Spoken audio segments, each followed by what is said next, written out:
mucha agua.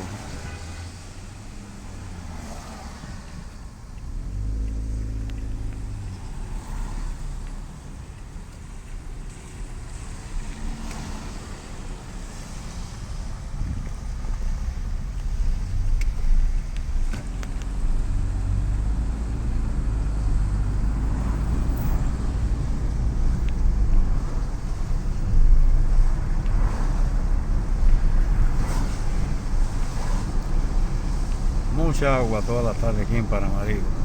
Todas las tardes.